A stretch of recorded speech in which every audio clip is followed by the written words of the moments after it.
Baik, kali ini eh, saya akan membahas subtes wawancara ya. Oke, langsung saja. Kalau subtes wawancara ini kalau di tes apa namanya SKDCPNS ini kayak TKP ya. Jadi setiap opsi jawaban dia memiliki skor. Jadi jangan sampai ini kosong ya.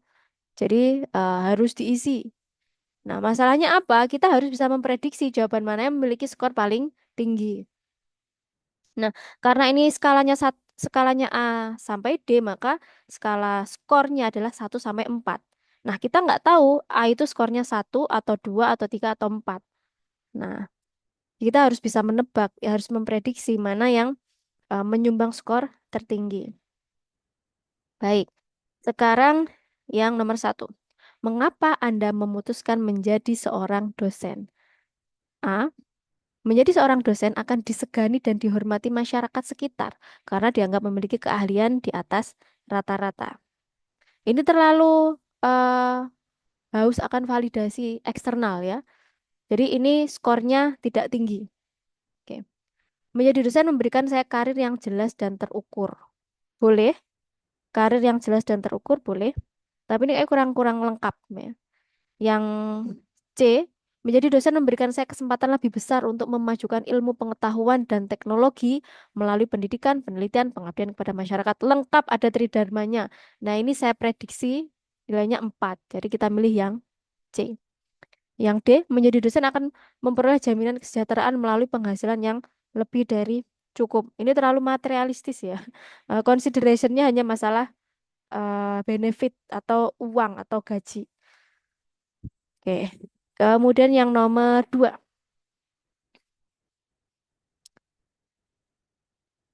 Ini tadi skornya 4 ya yang C ya. Kemudian kalau yang D ini karena ini kayaknya 1 karena cuma masalah penghasilan doang ya. Kemudian yang B ini lumayan 3. Kalau ini kayaknya 2. Kemudian yang nomor 2. Apa motivasi Anda menjadi dosen P3K? Menjadi dosen P3K bagi saya merupakan sarana pengembangan diri untuk menjadi dosen profesional yang siap mengembangkan ilmu pengetahuan dan teknologi melalui pendidikan, penelitian, dan pengabdian kepada masyarakat. Ini bagus. Kita harus baca dulu ya. Menjadi dosen P3K, ini kan ada tridharma juga ya. Menjadi dosen P3K dapat memberikan saya kehormatan sebagai aparatur sipil. Kalau ada kata kehormatan itu masuk tadi ya, validasi tadi ya. Jangan dipilih yang ini. Menjadi dosen P3K tentu akan memberikan pekerjaan dengan penghasilan yang layak. Ini tadi juga terlalu materialistis. Jadi jangan memilih yang B atau C. Yang D, yang ini tadi bagus ya. Tapi kita lihat dulu. Menjadi dosen P3K bagi saya merupakan panggilan hati dan kesempatan untuk mengabdi kepada bangsa dan negara. Oke, kita harus timbang-timbang dulu ya antara A dan D. Mana yang skornya 4 ya. Tapi misal pun kita kepleset nih ya, milih yang 3, it's okay. Daripada kita milih yang B sama C yang pasti ini skornya kecil. Gitu ya. Jadi bisa dikatakan sebisa mungkin di tes wawancara ini, milihlah paling jelek itu yang skornya 3. Gitu ya. Aduh, saya pilek nih. Oke, eh yang A saya baca lagi ya. Menjadi dosen P3K merupakan sarana pengembangan diri untuk menjadi dosen profesional. Siap mengembangkan ilmu pengetahuan dan siap mengembangkan ilmu pengetahuan dan teknologi melalui ini. Mengembangkan ilmu pengetahuan. Yang ini. Menjadi dosen P3K bagi saya merupakan panggilan hati.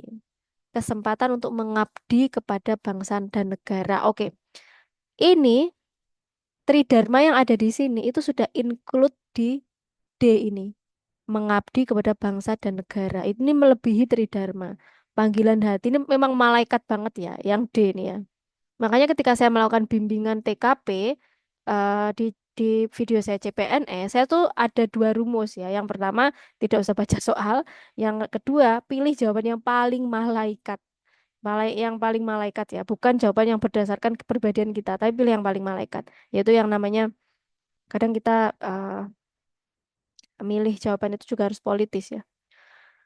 Terus nomor 3. Pada saat pemilihan formasi, Anda memilih perguruan tinggi terdekat dengan domisili Anda saat ini. Namun pada saat Anda sudah diterima sebagai dosen P3K, karena kebutuhan yang sangat mendesak, Anda dipindah ke perguruan tinggi yang ada di daerah 3T.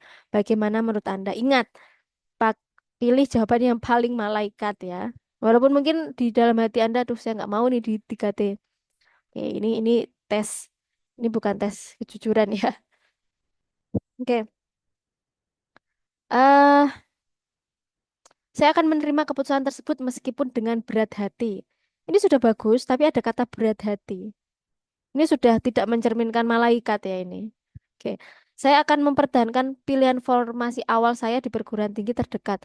Mempertahankan formasi awal. Ini keras kepala ya. Apalagi sebagai ASN, P3 kan masuk ASN. Kita harus patuh terhadap regulasi. Apalagi dibutuhkan urgent mendesak.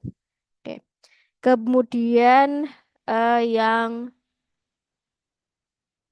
yang C, saya bersedia ditempatkan di mana saja di seluruh Indonesia sesuai dengan kebutuhan instansi. Nah, ini malaikat sekali nih.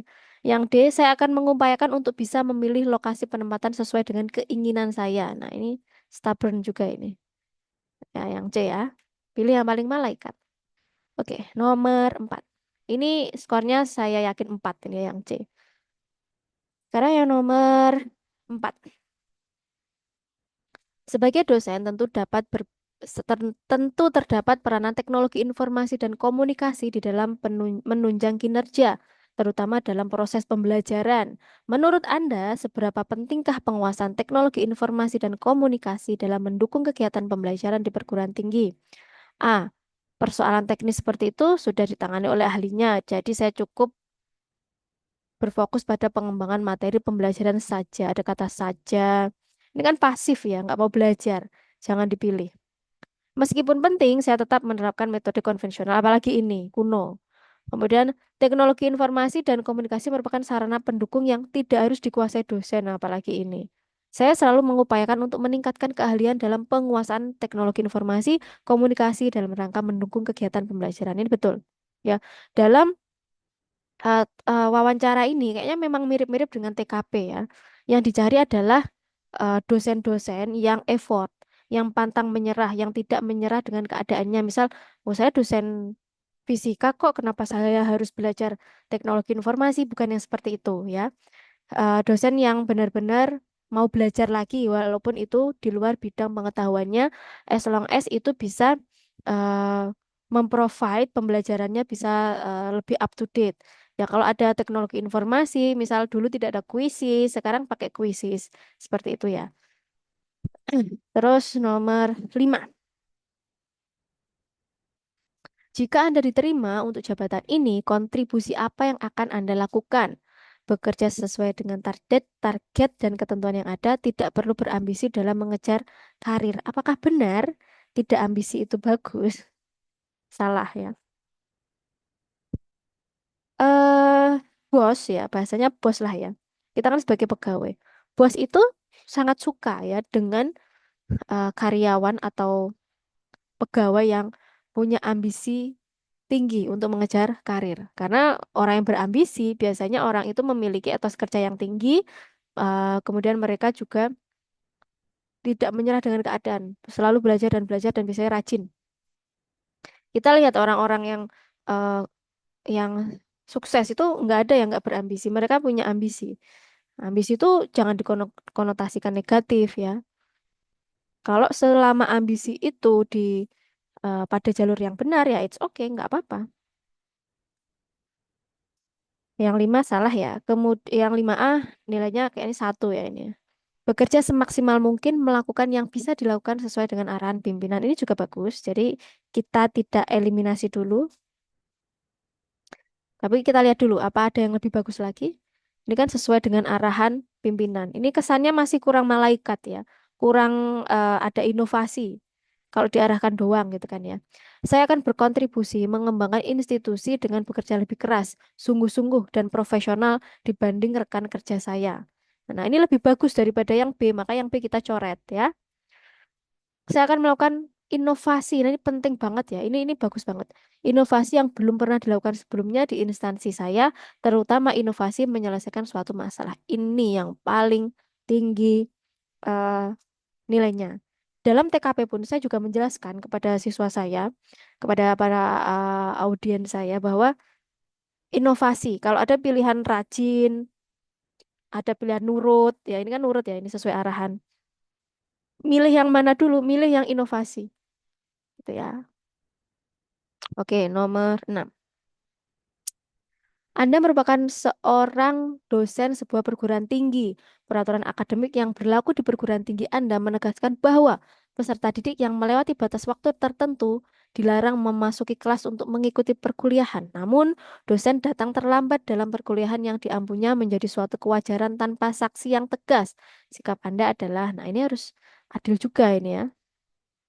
Biasa saja. Kalau ada kata biasa saja itu sudah nggak usah diteruskan bacanya ya. Pasti ini jawabannya salah atau jawabannya skornya rendah. Menyampaikan kepada dekan bahwa dosen yang terlambat diberi sanksi tegas. Menyampaikan kepada dekan. Boleh. Tapi kita lihat dulu ya. Ini tidak saya eliminasi dulu. Kemudian yang C. Mengajak rekan-rekan dosen untuk tidak datang terlambat meskipun Anda akan dikucilkan. Ini bagus ya, ada influence di sini berusaha untuk memberikan pengaruh yang positif yaitu dengan mengajak dosen-dosen untuk tertib. Ini lebih baik daripada yang B. Jadi yang B saya eliminasi. Berusaha selalu datang tepat waktu dan mengajak dosen lain untuk menjadi teladan mahasiswa. Ini lebih bagus ya. Kalau di sini ada mengajak rekan-rekan untuk tidak datang terlambat meskipun Anda akan dikucilkan. Ini ada agak overthinking ya. Udah nggak usah dipikirin. Ya ini berusaha selalu datang tepat waktu. Jadi kita memberikan contoh. Setelah kita bisa, kita juga mengajak rekan dosen kita untuk menjadi contoh, menjadi teladan pada mahasiswa kita. Ya kalau dosennya nyuruh mahasiswa tepat waktu ya dia juga harus tepat waktu juga. Nomor 7. Ketika Anda melakukan penelitian, Anda melakukan kesalahan fatal yang menyebabkan kerusakan alat laboratorium. Bagaimana tindakan Anda? Saya akan bertanggung jawab sepenuhnya dan segera melakukan perbaikan. Bagus. Saya akan mencari sumber kesalahan tersebut dan mencoba memperbaikinya agar tidak terulang kembali. Saya akan mencari sumber kesalahan tersebut dan mencoba memperbaikinya agar tidak terulang kembali. Oke. Sebisa mungkin memiliki argumen dan keyakinan kuat bahwa dalam melakukan pekerjaan saya tidak pernah melakukan kesalahan. Ini ya nggak mungkin toh ya. Saya tipikal perfeksionis sehingga jarang melakukan kesalahan. Nggak mungkin namanya manusia. Ada human error itu pasti. Nah, di sini kan pertanyaannya, Anda melakukan kesalahan fatal. Di sini pertanyaannya memang memposisikan di sini Anda melakukan kesalahan fatal. Kalau yang C sama D ini kan masih denial ya. Masih enggak, saya nggak pernah melakukan kesalahan, nggak seperti itu. Ini dicari solusinya bagaimana? Antara A dan B, kita harus memprediksi mana yang 4, mana yang 3 skornya. Anda melakukan kesalahan fatal yang menyebabkan kerusakan alat lab. Saya akan bertanggung jawab sepenuhnya dan segera melakukan perbaikan. Saya akan mencari sumber kesalahan. Kesalahannya di Anda, sudah disebutkan. Anda melakukan kesalahan, ya kan? Kesalahannya di kita. Jadi tidak perlu mencari-cari sumbernya lagi ya. Ini kayaknya 3, ini 4 ya. Jadi pilihannya yang A. Oke, segera melakukan perbaikan. Bertanggung jawab sepenuhnya dan segera melakukan perbaikan. Oke, nomor 8.